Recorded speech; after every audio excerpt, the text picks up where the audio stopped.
Hoy no te voy a prometer, querido amigo, contarte la verdad. Vamos a hacer algo que forma parte del trabajo periodístico y que creo que es el ejercicio más honesto. Es el de realizar la mejor aproximación a ella. El de realizar el mejor acercamiento a la verdad. Te lo digo porque te voy a hablar de un personaje tan difícil de describir como José Luis Rodríguez Zapatero. A lo mejor a ti se te ha ocurrido un adjetivo. A lo mejor es positivo o muy probablemente sea negativo. Pero es un personaje que tiene varias sombras detrás de él.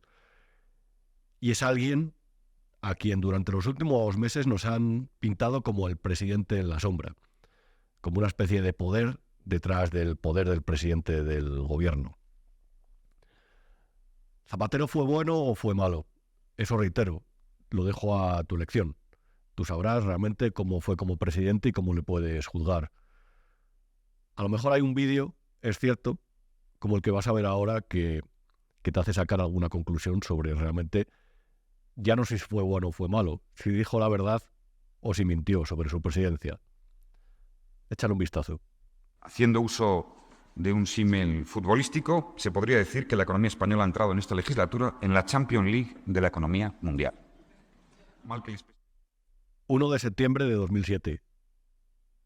Ante los rumores de crisis económica, de recesión, Rodríguez Zapatero dijo: la economía española ha entrado en la Champions League de la economía mundial. Muy poco después, unos meses después, 1,5 millones de españoles se quedaron sin trabajo. Sectores enteros, como el de la construcción o el inmobiliario, sufrieron unas consecuencias de las que les costó años recuperarse. Se iniciaba la gran recesión mundial con un efecto devastador en España y digamos que por estos lares no nos hemos recuperado. Nuestro poder adquisitivo, el Producto Interior Bruto, la deuda y otros varios factores económicos, desde los índices de consumo hasta la renta per cápita, son peores. Eso nos dijo José Luis Rodríguez Zapatero, que fue desde luego un especialista en hablar de una política de talante, una política de diálogo, una política en favor de los ciudadanos, pero que realmente muchas veces se demostró que hablaba en contra de la realidad.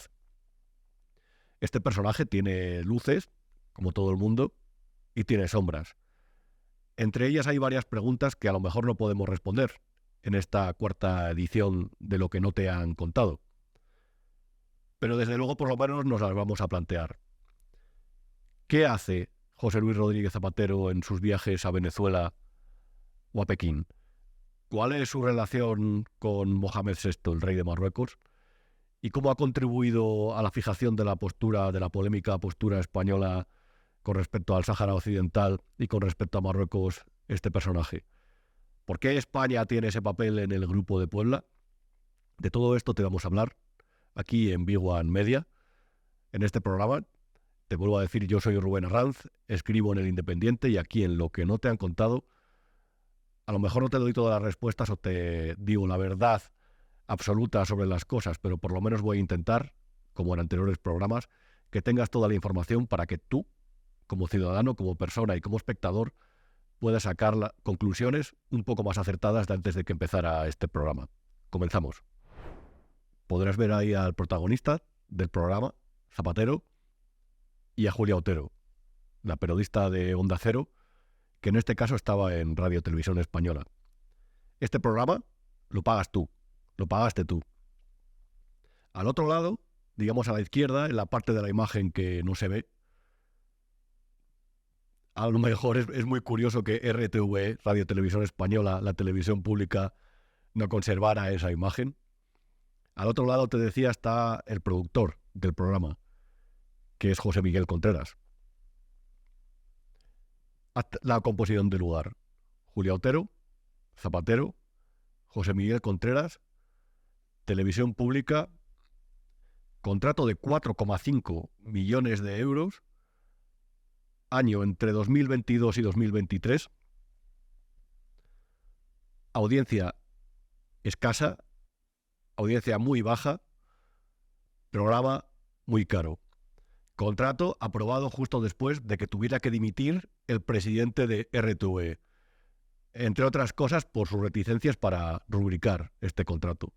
Pasan por encima de todo, muchas veces como una pisonadora.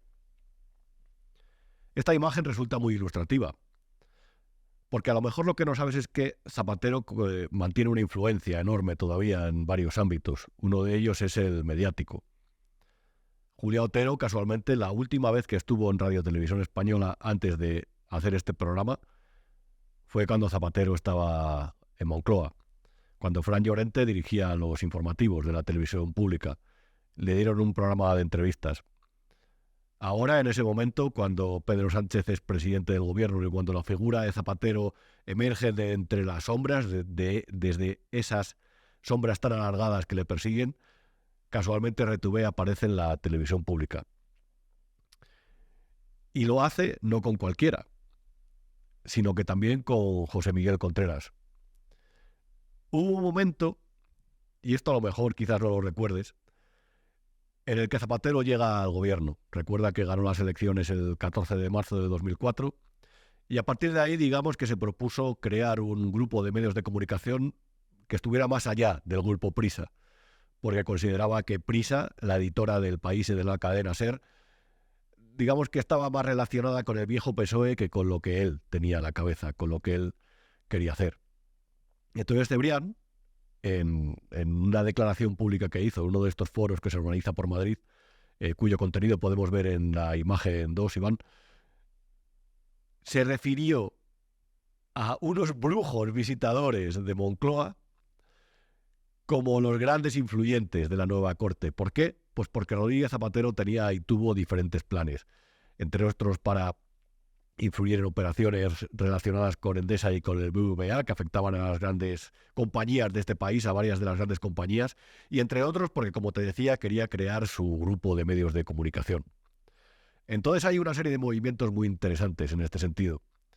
Uno de ellos implicó la creación de La Sexta. Mientras ese canal se gestaba, el secretario de Estado de Comunicación era Miguel Barroso, que en paz descanse, fallecido hace unos meses. Y el objetivo de ese canal era tener una plataforma en televisión mucho más allá de las televisiones privadas tradicionales y de la televisión pública. ¿Por qué? Pues porque, entre otras cosas, había unos empresarios que a lo mejor te suenan, uno de ellos, Jaume Roures y Tacho Bennett, entonces socios de Mediapro. Mediapro, ¿sabes cuál es la productora? La de los partidos de fútbol de la Liga, la de diferentes producciones, la que montó el centro de prensa durante el referéndum ilegal del 1 de octubre en Cataluña, ese centro de prensa en Barcelona que cobraba dinero a los periodistas por entrar, para informar y para ver las ruedas de prensa. En ese proyecto también estaba José Miguel Contreras y sus socios de Globo Media. José Miguel Contreras fue el primer consejero delegado de La Sexta. Antonio García Ferreras, que estaba en la cadena SER de jefe de informativos cuando sucedieron los atentados del 11 de marzo de 2004, fue también jefe de informativos de La Sexta. Ahí se juntaron todos. Mira dónde están ahora. José Miguel Contreras tiene la coproductora, que pertenece también a Prisa, él es consejero, él la fundó y la vendió y ahora es consejero. Y por el camino, digamos que ha firmado desde 2018 contratos de 28 millones de euros con Radio Televisión Española. Radio Televisión Española no se financia con publicidad. ¿Sabes cómo se financia? Con lo que pagas tú, con tus impuestos. Reitero, 28 millones de euros para llevar a Julia Otero, a la 1, para llevar a Jesús Cintora, para hacer un programa que consiste en el agasajo a diferentes periodistas, entre ellos de su propio periódico, que es Infolibre. Y esa es una de las partes del círculo de influencia de Zapatero, más allá de los Conde Pumpido, de Baltasar Garzón, de Trinidad Jiménez, de Miguel Barroso y compañía. Todos ellos gente con más o menos influencia en la actualidad. Como te decía, al zapaterismo se le metió en la cabeza fundar un grupo que fuera diferente al grupo Prisa, un aliado, otro aliado. Y de ahí también salió el periódico Público.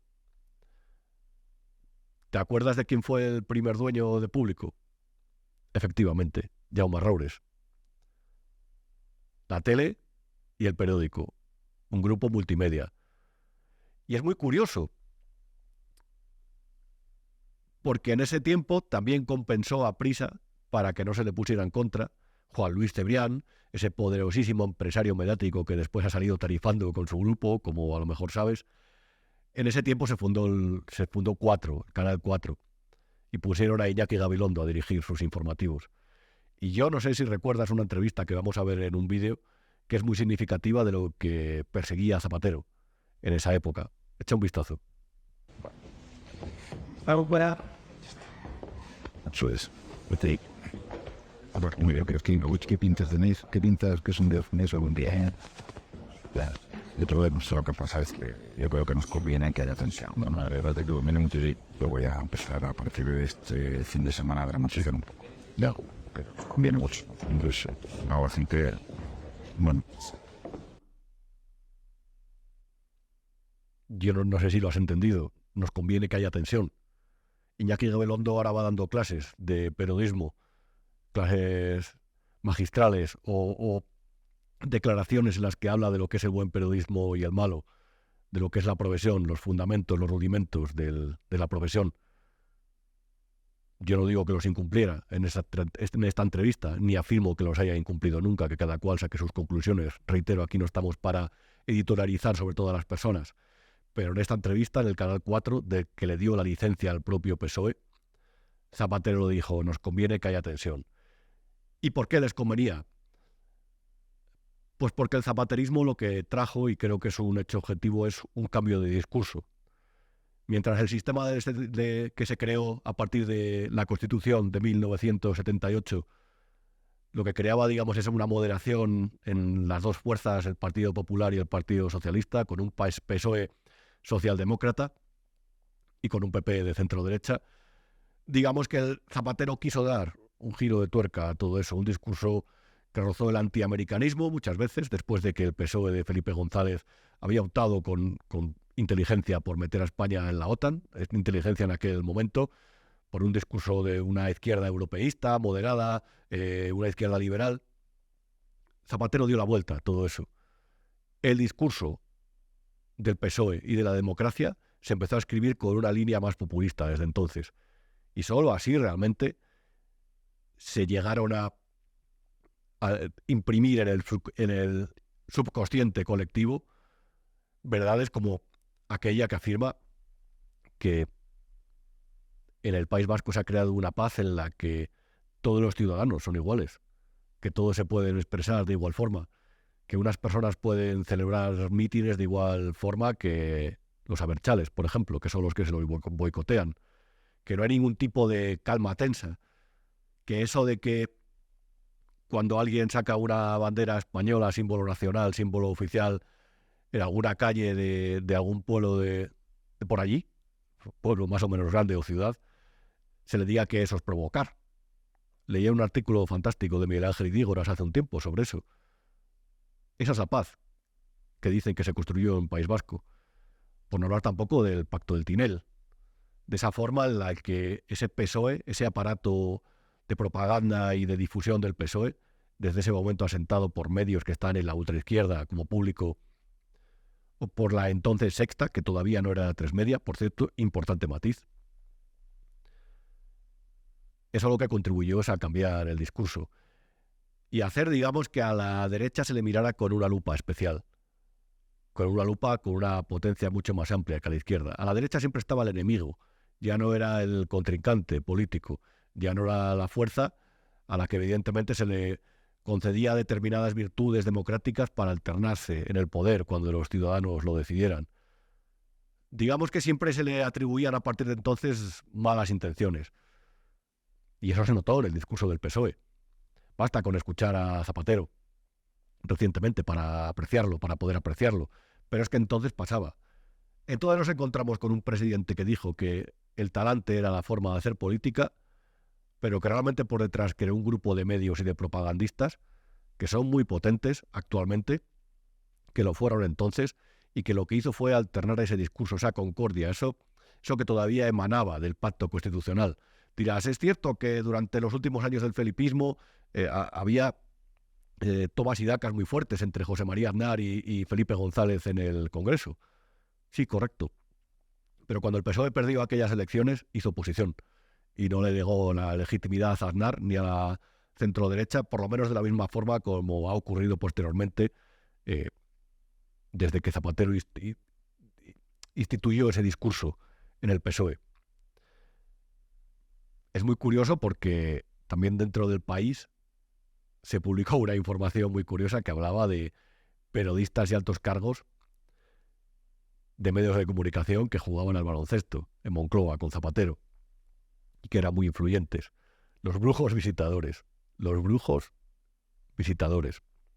Dentro de Moncloa también había algún personaje muy singular. Entonces, como lo que podemos ver en la imagen 4. Ahí está Angélica Rubio, tertuliana habitual del programa de Ferreras. Ferreras, recuerda, otro de los nombres implicados aquí. Relacionados, mejor dicho. Antonio García Ferreras, que no se me olvide, también fue director general del Real Madrid, de comunicación. Del Real Madrid, con el que el gobierno del PSOE tenía tan buena relación, de Zapatero, a través, por ejemplo, de personajes como Miguel Sebastián, el ministro de Industria. A su vez relacionado con Carlos Ocaña. ¿Recuerdas que hablábamos de él la semana pasada porque le habían nombrado consejero de Telefónica? El coautor del libro que va sobre el mismo tema de la tesis de Pedro Sánchez. Como te digo siempre, unamos la línea de puntos. ¿Has visto las conexiones que tiene esta gente? En la imagen 5 podemos ver también, ir un poco más allá. Y aquí puedes apreciar el rostro, la tez y la figura de José Miguel Contreras, que es dueño de Infolibre, otro periódico que forma parte de este sistema de Zapatero, que también tiene una productora en la que trabajaba una de las hijas de Zapatero. Todo queda en familia, todo queda entre ellos. Podrás ver realmente que todo rey tiene su aristocracia, sus nobles, duques, marqueses que lo defienden. Te voy a repetir mucho esta frase durante estos programas, porque a lo mejor a algunos se le olvida. Y toda esta intelectualidad, todos estos empresarios y toda esta gente que siempre rodea al poder, cuando gobierna cualquiera, PP, PSOE, los nacionalistas, todos estos ejercen un papel similar, que es el de ser una especie de privilegiados dentro de un sistema democrático que bebe del bolsillo de todos los ciudadanos. Y si hay algo con lo que pretendo ser respetuoso en este programa, es con el que paga, que es el ciudadano. Y por eso te cuento todas estas cosas. Y por eso realmente me interesa que veas y vuelvas a ver este vídeo, en el que se aprecia como lo que dijo Zapatero el día que ganó las elecciones y cómo dista eso de la realidad. Gobernaré para todos, pero pensando antes que nadie en los que no tienen de todo.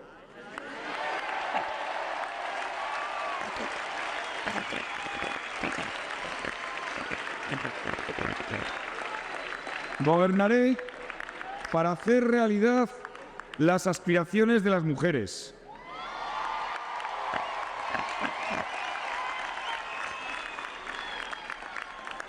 Gobernaré para que se cumplan las esperanzas de los jóvenes. Gobernaré para todos, pero me rodearé solamente de unos pocos. Y criminalizaré yo o mis portavoces del partido a la parte que no me interesa. Yo no sé si has podido reconocer en ese vídeo a Trinidad Jiménez, una mujer importante dentro del zapaterismo, tanto antes de que ganara las elecciones como posteriormente, sobre todo en los primeros años. Trinidad Jiménez, que está en Telefónica, fue una de las políticas que tuvo un contrato extraordinario en Telefónica, firmado durante la época también, que en paz descanse, de César Alierta. Recuerda lo que te decía el programa anterior. Fichemos políticos para tener a los partidos contentos cuando necesitemos algo. Así funciona este país. Así funcionan algunas empresas. No creas que es cosa del pasado. Eso pasa todavía, ocurre todavía. Trinidad Jiménez forma parte del Grupo de Puebla. El Grupo de Puebla es uno de los vehículos que más nos acerca al populismo chusco, chavista, del continente sudamericano y de esta parte de Europa, que es España, el vector de entrada de toda esa ideología, con el componente en común de la hispanidad o del español, del idioma español.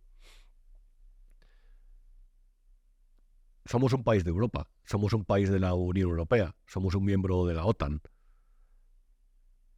Pero el Partido Socialista Obrero Español, con Zapatero en el gobierno y sin Zapatero en el gobierno, pero con esas ideas de las que impregnó a esa parte de la izquierda, supuestamente moderada, nos metió en ese grupo, nos acercó a esa forma populista de hacer política, una forma muy alejada de los ideales de las democracias liberales, de esos espejos en los que nos hemos mirado para construir un país que mejoró. Eso es evidente, pese a sus fallos, mejoró y se desarrolló. Esa ideología no es lo que se puede identificar con modernidad. Eso no es a lo que un país serio debe aspirar. Dentro del Grupo de Puebla hay gente ahora como Adriana Lastra o como Irene Montero. O entre los asesores está el juez Baltasar Garzón. Todas estas figuras te suenan, ¿verdad? Pues también está Lula da Silva, Rafael Correa, Pepe Mujica o Evo Morales. Con todos estos compartimos proyecto y objetivos. Todos estos se supone que forman parte de los objetivos que quiere perseguir el presidente, que ya dio el cante no solamente con esa operación, que era la de sacar el día después casi de llegar al gobierno las tropas de Irak españolas, comunicárselo a Donald Rumsfeld, según se cuenta en un reciente libro que ha publicado el periodista Manuel Sánchez,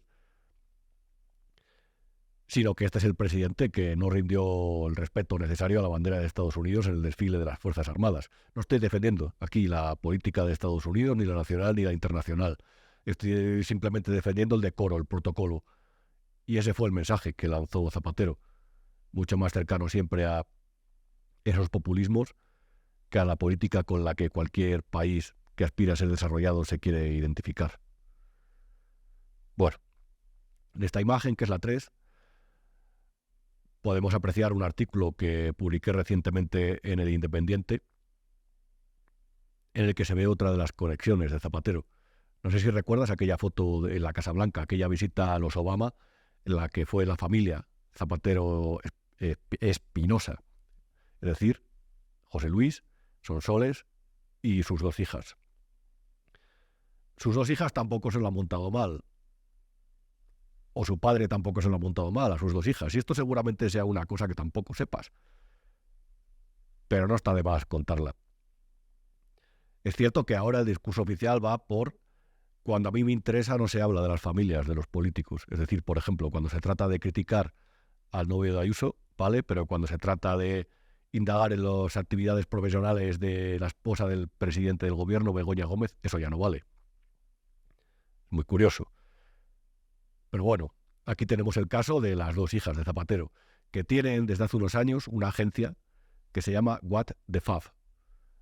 Casualmente con muy pocos seguidores en redes sociales, pero con una lista de clientes que podemos ver en esta imagen, que es la 6, Iván, que llama mucho la atención y que resulta muy ilustrativa. Huawei, el plural, ¿recuerdas el plural? El de Angélica Rubio.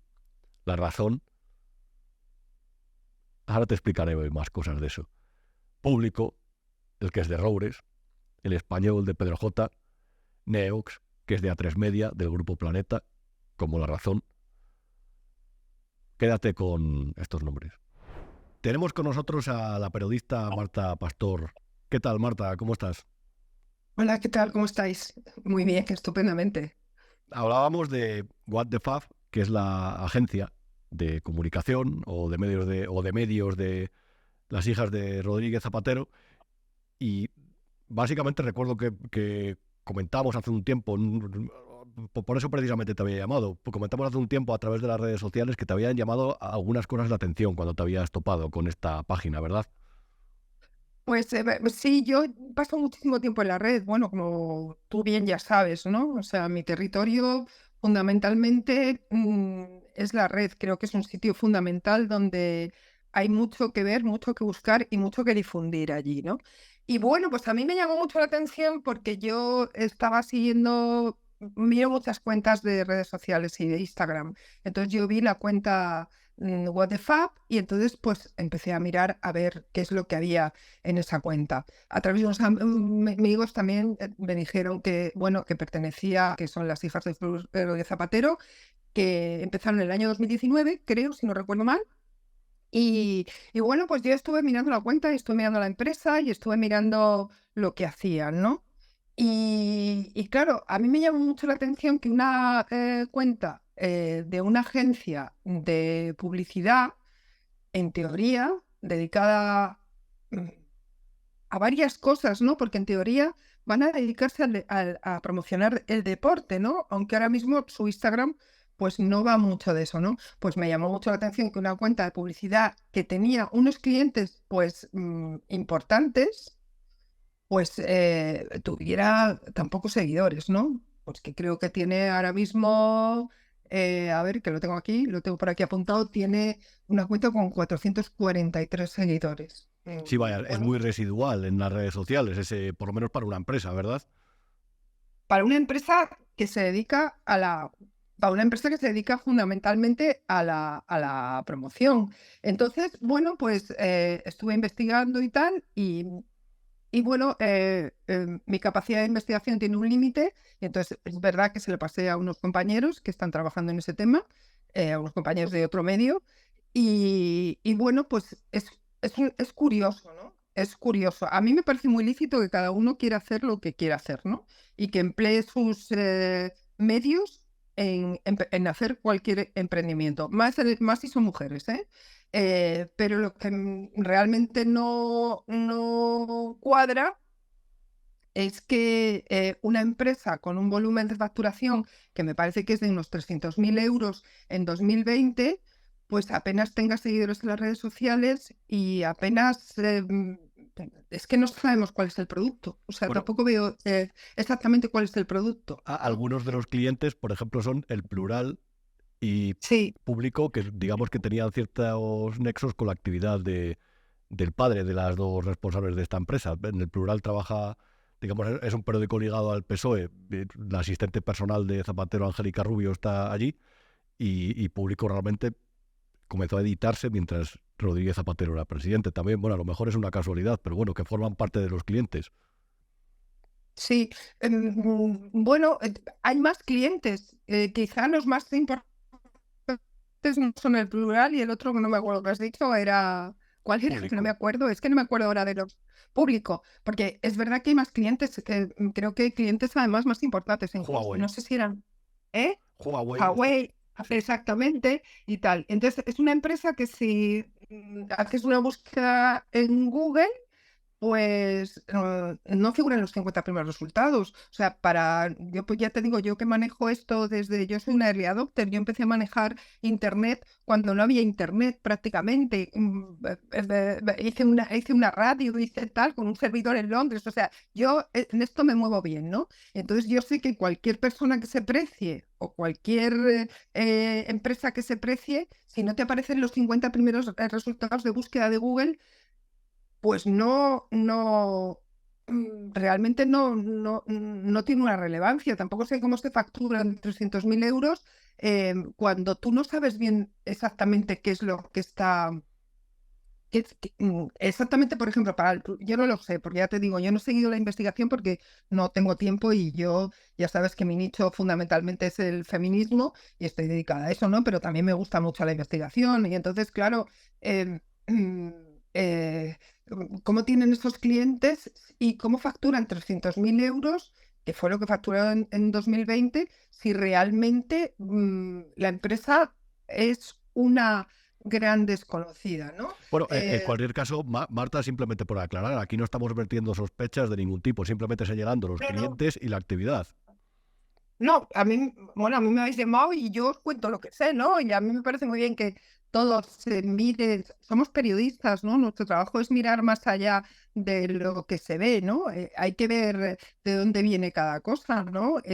Hay mucho periodismo de investigación de mucho tipo, ¿no?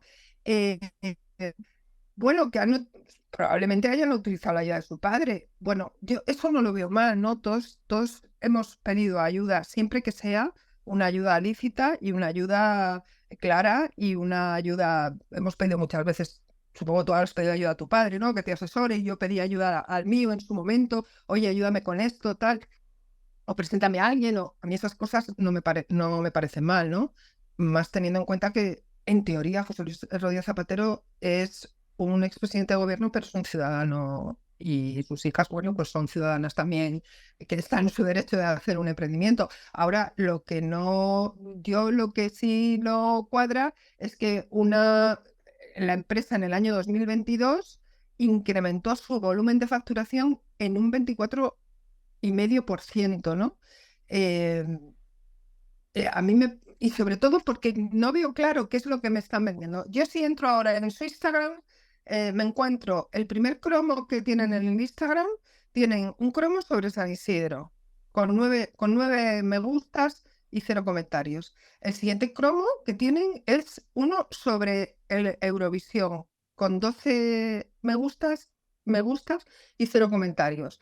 Y bueno, yo no veo exactamente, no veo el negocio. O Bueno, sea, a mí lo que me parece parece que es lo que no, querían hacer cada día, ¿no? Un día vamos a San Isidro y otro día vamos a Eurovisión, así a simple vista. no, pero que te quiero decir que tú montas un negocio y tienes que trabajarlo, ¿no? Y sobre todo cuando tienes esos clientes, porque yo a estas alturas no sé qué trabajos han hecho para Plural, no sé qué han hecho para Huawei, no, o sea, no veo mucho más, no veo Ma- mucho más. No, Marta no, Pastor, no. pues muy agradecidos de tenerte con nosotros aquí en Big One Media en esta cuarta edición de Lo que no te han contado y por lo menos por arrojar un poco de luz sobre, bueno, digamos, las cosas que tenemos sobre la mesa y que por lo menos a ti, tanto a ti como a mí, llamaron la atención.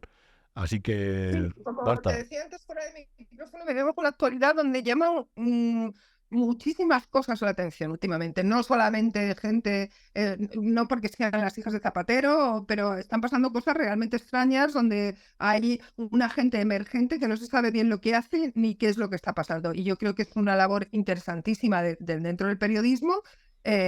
Investigar todo eso, ¿no? Porque hay cosas verdaderamente extrañas, no solamente en el PSOE, sino en otros partidos y otros círculos de poder también, ¿eh? O sea, que no todo el poder está en los partidos políticos. Pero bueno, a mí me parece muy bien que hagáis programas dedicados a estas cosas, porque verdaderamente, sobre todo este tema hay que hablar, claro que hay no, que hablar. nosotros aquí sobre todo tenemos un lema. Nosotros ofrecemos los ingredientes, pero no las conclusiones. Las conclusiones se sacan quien lo ve esto una vez que termina el programa, porque somos periodistas, no somos ni párrocos, ni líderes espirituales, ni nada. Aquí simplemente damos los datos. Obviamente nosotros contamos lo que vemos y luego cada uno que saque las consecuencias que tenga que sacar, o si quiere investigar algo más o lo que sea, pero un periodista cuando, pues no me acuerdo quién dijo la frase, ¿no? Cuando uno te dice que llueve y otro te dice que no llueve, pues no crees ni a uno ni a otro, lo que haces es te asomas a la ventana, ¿no? Pues yo creo que hay que asomarse a la ventana todos los días a ver qué es lo que realmente está pasando.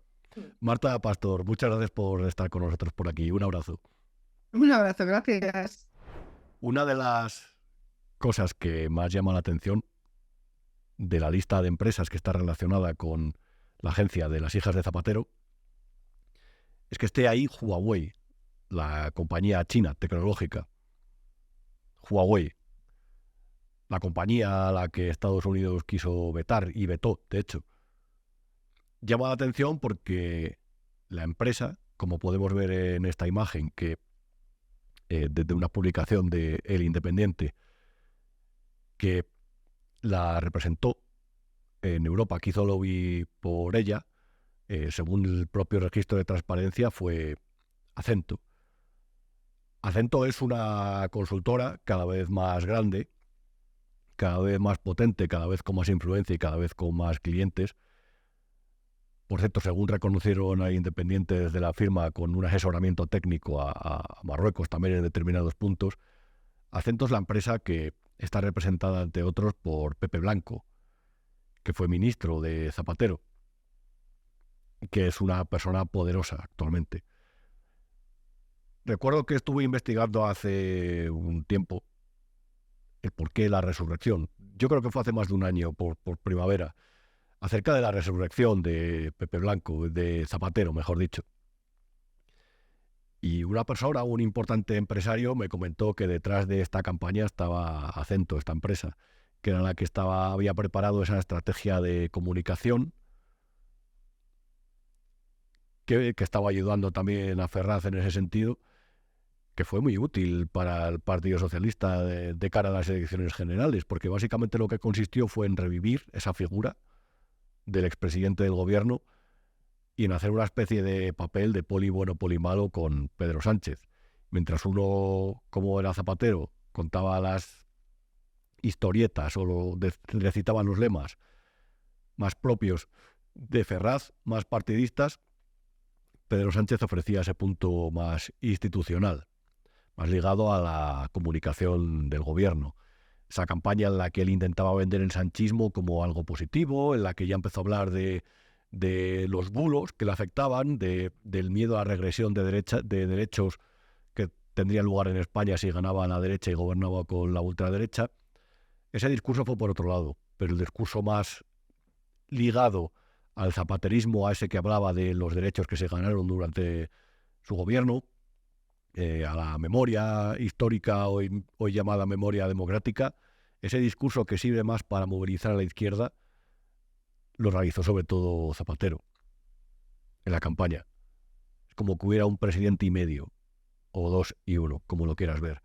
En esta imagen, que es la octava, que tenemos en el guión, una información de Marco Sierra, compañero y amigo de Voz Populi, lo que habla es que Zapatero hizo de lobista para Huawei.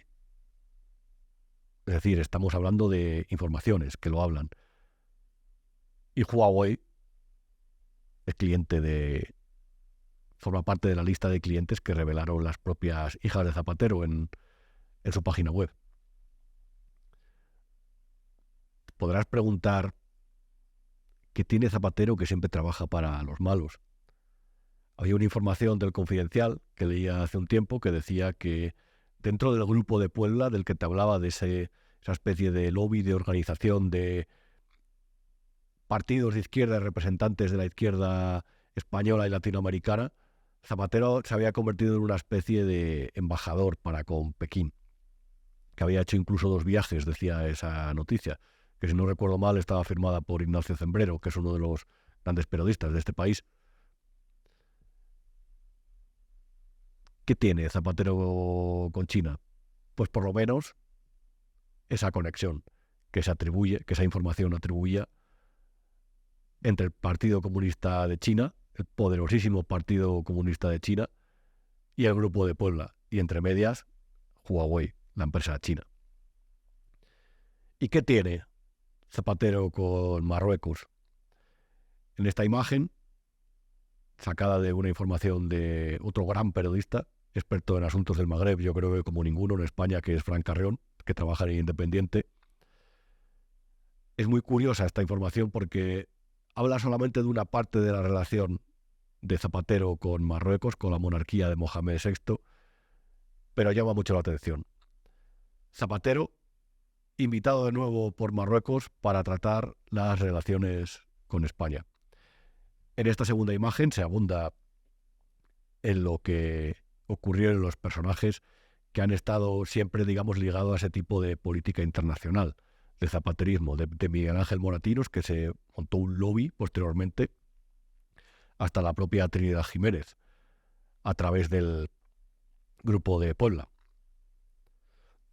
De esta relación ha surgido, digamos, la polémica, o no se puede extraer de esta relación lo que tiene que ver con la postura de España para con el cambio de postura con el Sáhara Occidental, tan criticado como imprevisto como mal explicado.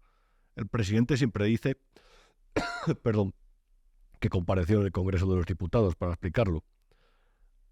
A lo mejor es un bulo. En esta imagen, que es la 11,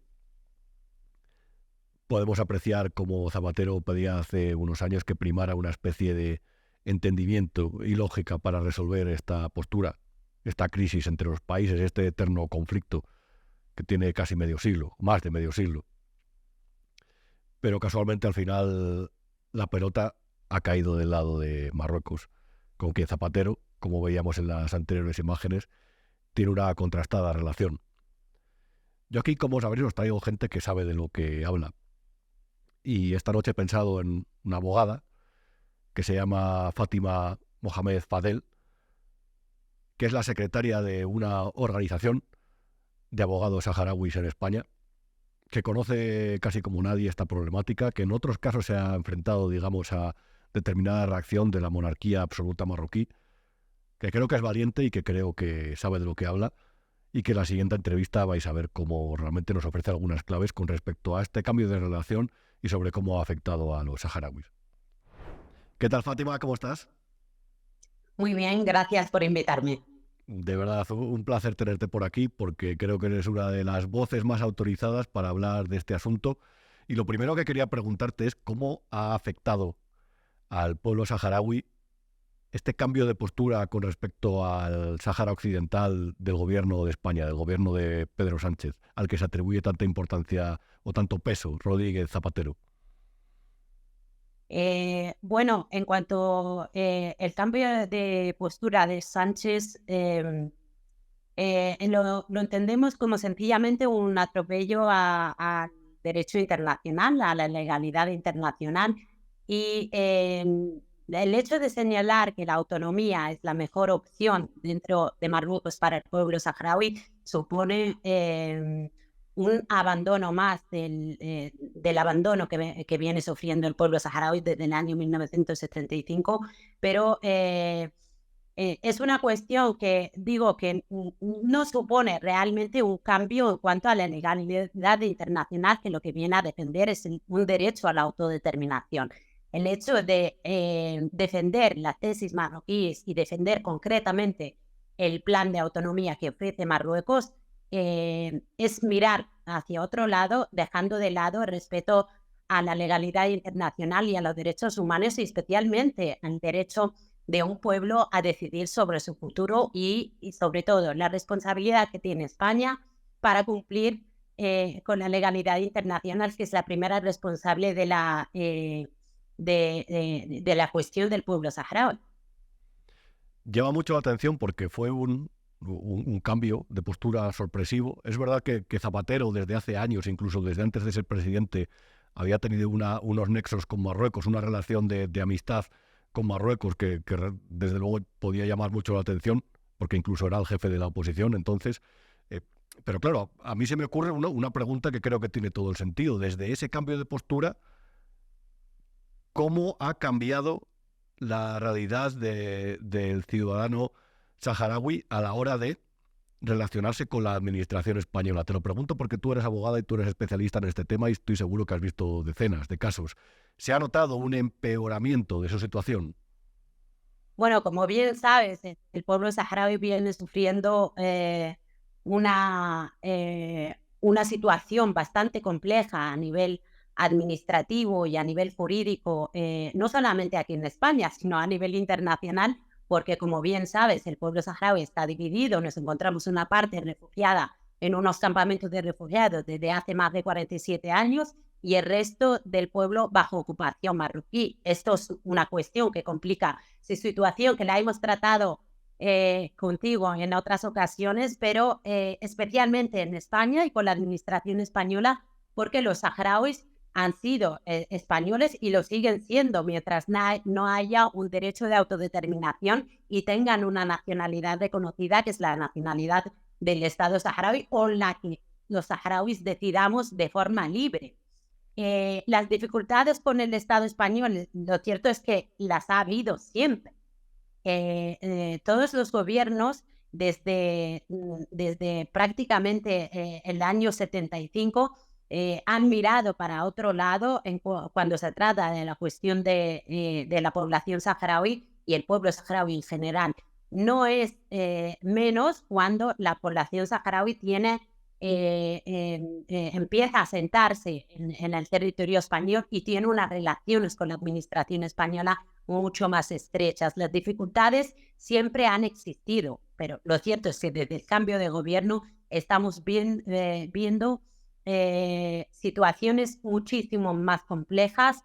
Hay decisiones con respecto a la nacionalidad, a la patria, a temas de documentación expedidos por la RAN, que se han complicado muchísimo y los criterios han cambiado bastante desde la decisión que sorpresivamente tomó el gobierno de Sánchez y que evidentemente ha sido mucho más complicado y mucho más difícil para el pueblo saharaui porque ya estamos heridos, ya se nos hizo muchísimo daño, es un daño que llevamos arrastrando en nuestra vida desde el año 75 y continuar haciéndolo y haciendo esta práctica en España, en la que nos hemos asentado, nos hemos integrado y llevamos muchísimos años viviendo dentro de la población española y que te lo haga el gobierno de España con el que nos sentimos identificados, con el que tenemos muchísimos lazos en común, pues duele mucho más. Claro, pero Fátima, yo no sé, esto básicamente es una opinión y sé que las opiniones son personales, pero una de las cosas con las que cuando hubo ese cambio de criterio, ese acercamiento para con Marruecos, esa forma de dar la espalda a los saharauis del gobierno de España, las empresas yo recuerdo que me decían, es que esto es cargarse la relación ya no solamente de amistad, sino comercial con Argelia.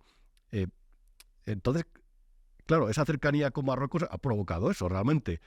Pero en tu opinión, ¿a qué se debe este cambio? ¿Por qué este cambio? ¿Qué beneficio ha sacado el gobierno de esta modificación, de esta postura tan trascendental? Pues esa es la gran pregunta. ¿Qué hay detrás?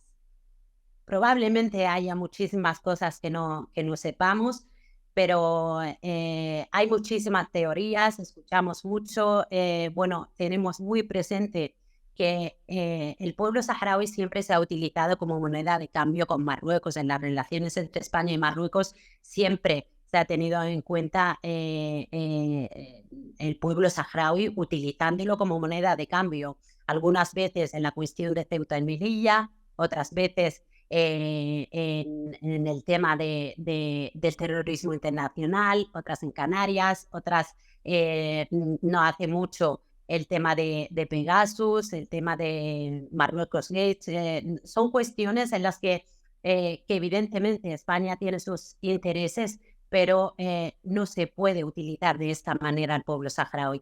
Hay un pueblo que tiene derecho a ser independiente y no en base a unas relaciones bilaterales entre dos estados se nos tiene que pisotear a nosotros, porque nosotros no estamos en contra de que hayan buenas relaciones entre España y Marruecos, todo lo contrario. España debe mantener unas buenas relaciones con Marruecos, pero no en detrimento del derecho del pueblo saharaui y no haciendo desaparecer a todo un pueblo y olvidándose de la legalidad internacional que no viene a defender otra cosa que el derecho a la autodeterminación del pueblo saharaui, de la que además España es la principal responsable. Fátima, una última pregunta que no me resisto a hacerte. Compañeros periodistas, muy buenos profesionales en España que se han atrevido a cuestionar el discurso de Marruecos, el discurso oficial, o determinados puntos o varios puntos de la monarquía de Mohamed VI, han denunciado el hostigamiento por parte de Marruecos y de sus servicios secretos o de su prensa. Han sido incluso señalados, han sido hasta protagonistas de caricaturas. Tú como abogada saharaui, como activista en España en pro del pueblo saharaui, con esa posición tan crítica con Marruecos que eso a veces implica, ¿has sentido la presión en ese sentido en algunas ocasiones? Como le he dicho antes, el pueblo saharaui es que venimos sufriendo la presión siempre mientras se siga pisoteando nuestras reivindicaciones, pues siempre que se mire hacia otro lado cuando se trata de la cuestión saharaui, pero llama mucho la atención que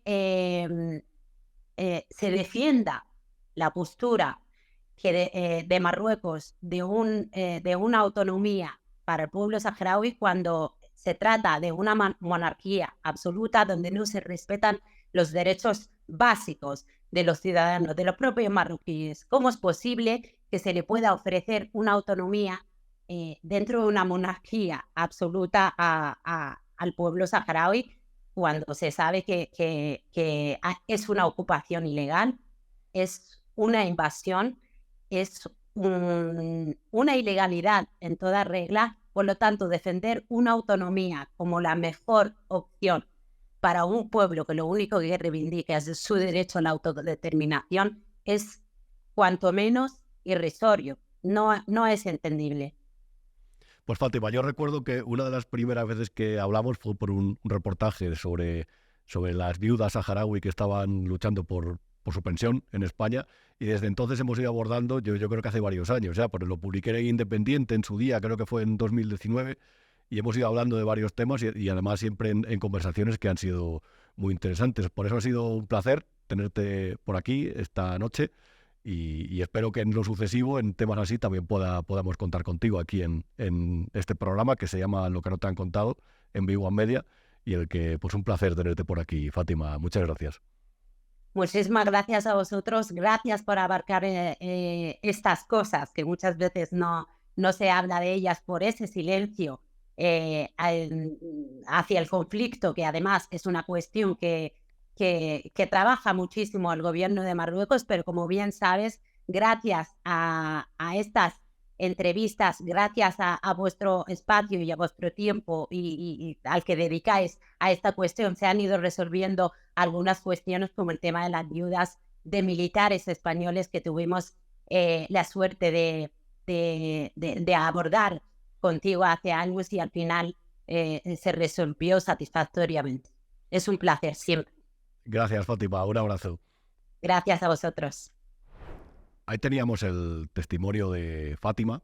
Yo creo, desde luego, que las conclusiones que se pueden sacar son bastante claras con respecto, por lo menos, a la política que ha seguido el gobierno de España para con Marruecos y por lo menos alguna de las consecuencias. Y también, evidentemente, es ilustrativo del papel que ha jugado Zapatero en ese sentido. Hay otra nación que, a lo mejor, quizás porque está a más kilómetros de distancia, puede resultar un poco más lejana, pero yo creo que el color rojo de la alerta que genera seguramente sea parecido, igual o mayor.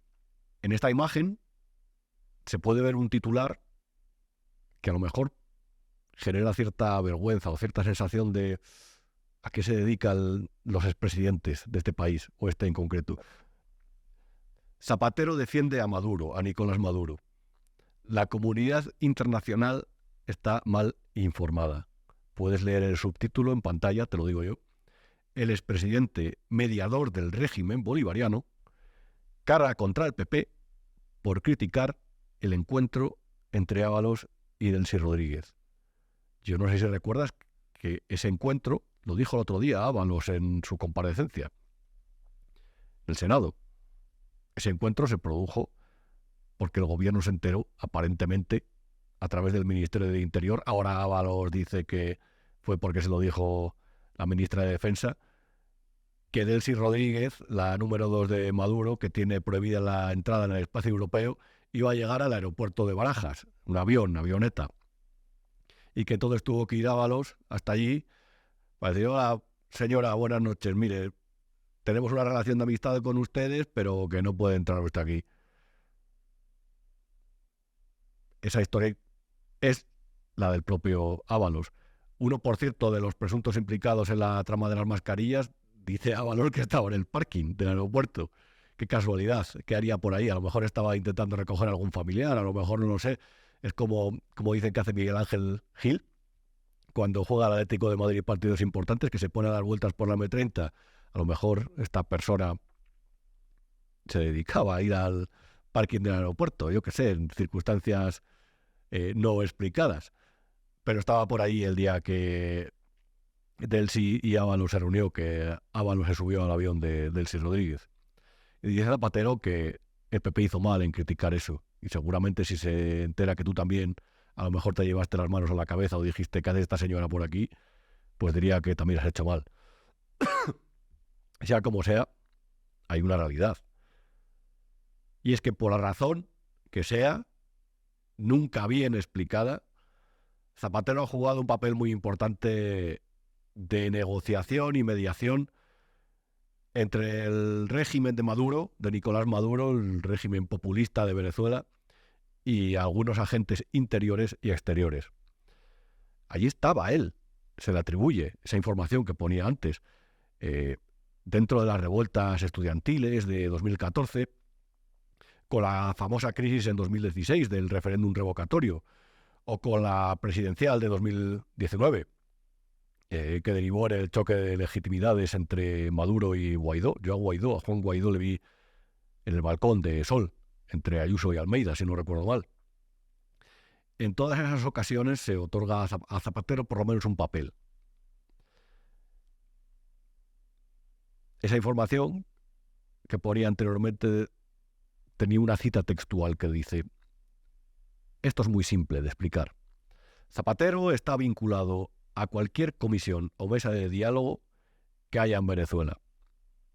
Y según esta información decía, para seguir cobrando. Y esa es la relación de Zapatero con Venezuela. Y la anterior era la relación o los nexos de Zapatero con Marruecos. Mirad, yo recuerdo cuando yo viví en Uruguay, que era el año 2014, si no me equivoco, 2013-2014, que de repente apareció Zapatero para el Partido Colorado, que digamos que tenía para un acto del Partido Colorado. Me acuerdo que fuimos desde Montevideo a Punta del Este en una noche que era terrible, con un tormentón, entre lluvia. Yo recuerdo que las olas del Río de la Plata llegaban casi hasta el edificio de la Mercosur, que está como a 20 metros de lo fuertes que eran. O sea, íbamos realmente un poco asustados. Me acuerdo de los árboles que se movían. Tuvimos que recorrer las 2 horas hasta llegar a Punta del Este, ciudad vacacional, ciudad de playa, ciudad donde se ve a celebridades, a famosos de varias partes de América Latina y de América del Norte. Y recuerdo que en aquel periodo, en aquel momento, que era de invierno austral, un frío que pelaba, llovía a cántaros, y ahí se presentó Zapatero. Yo dije que maldita la hora que me había tocado ir allí. Yo trabajaba entonces para la agencia EFE. Y era un acto del Partido Colorado sobre el Código Penal y los menores. Y yo no tuve la oportunidad de preguntarle, pero al día siguiente, ya en Montevideo, recuerdo que era en el Hotel Sheraton, yo le dije, presidente, le traté de presidente, aunque ya no lo era, lo reconozco. Digo, pero ¿qué hace usted en un acto de un partido conservador que se le atribuye un papel incluso en la dictadura cívico-militar de la que llegó tras el Plan Cóndor en Uruguay? Y sí, me acuerdo que puso la típica cara de yo no sé, a mí me han traído aquí para hablar de esto. Como haciéndose el tonto, como el si te he visto no me acuerdo, como el a mí que me cuentas, yo estoy aquí porque me han invitado. Y siempre he tenido la sensación de que a Zapatero, cuando no le ha convenido responder sobre algo,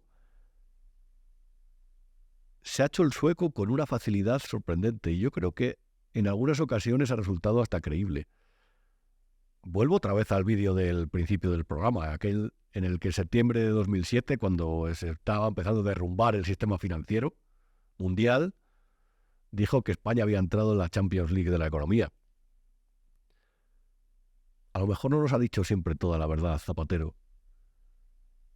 Y a lo mejor realmente nunca sabemos su papel en determinadas mesas de negociación, en determinados países cuyo respeto por los derechos humanos que aquí defiende, él dice, es más que cuestionable, como Marruecos, como Venezuela. Reitero, por eso yo aquí, desde un primer momento, en este programa, en esta 4ª edición de Lo que no te han contado, te he dicho, a lo mejor no te digo la verdad, porque no puedo llegar a ella, porque no la conozco, pero por lo menos te voy a ofrecer todos los ingredientes para que tú tengas una composición de lugar. Aquí no se ha acusado a nadie de nada, simplemente se ha abordado diferentes temas, con diferentes informaciones periodísticas y con fuentes oficiales. Una de las fuentes oficiales era la de la agencia de las hijas del expresidente. Ellas mismas publicaron su lista de clientes. Esos clientes tienen algunas relaciones. Por cierto, había algún medio de A3 Media. Yo no sé si sabes la historia, y no quiero alargarme mucho más, de cuando Zapatero de repente quiso quitar la publicidad de Radio Televisión Española. Y la quitó. Desde 2010 no se emiten anuncios en RTV. Unos años después, yo recuerdo ver a Cristóbal Montoro, cuando ya gobernaban, en el Congreso de los Diputados, hablar al PSOE y decirle: ¿quién fue el principal beneficiado de esa decisión? Sus amiguitos de las televisiones privadas. Claro, si había 3 o 4 competidores por la publicidad, grandes competidores, y se quita uno que era de los fuertes, el resto de la publicidad se lo quedaron entre el resto, que fueran las televisiones privadas. Y era un momento de crisis económica, de atarse los machos. Se había derrumbado la inversión publicitaria y a la vez se habían resentido las alianzas del gobierno mediáticas, porque evidentemente lo que buscaban los medios era contar la verdad sobre la crisis económica, que no era lo que decían de los brotes verdes o que no era una simple desaceleración. Era la gran recesión, de la que todavía hoy no nos hemos recuperado al 100%, ni al 80%, ni al 60%, diría yo. Entonces el gobierno de Zapatero les lanzó ese guiño. Hay fiestas de aniversario del periódico La Razón, en la que todavía confluyen personas como Zapatero, María Teresa Fernández de la Vega, también implica en ese proceso, Mauricio Casals, que es uno de los consejeros más antiguos de A3 Media y con más poder en este país, y otras personas implicadas en esa última parte del zapaterismo en todas las decisiones que se abordaron. Reitero, yo aquí no estoy en condiciones de contarte la verdad al 100%, ni de verdad que es mi tarea fijar opinión o contarte unas opiniones que te lleven a ti a sacar unas conclusiones absolutas, porque eso siempre es un error y porque eso es patrimonio de los radicales y aquí ni lo intentamos ser ni queremos que lo seas. Ahora bien, espero que con todo este contenido, con toda esta documentación, al menos tengas en cuenta a partir de ahora que una buena parte de las veces que te ha hablado Rodríguez Zapatero no te decía la verdad. Y que detrás de esta figura del expresidente del gobierno, presidente en la sombra, hoy, como le llaman algunos, hay una serie de intereses y nexos que se han mantenido intactos con el paso de los años. Soy Rubén Arranz, escribo en El Independiente, y esta ha sido la 4ª edición de Lo que no te han contado. Este espacio que hago una vez a la semana en esta siempre generosa casa que es Viva en Media. Hasta la semana que viene.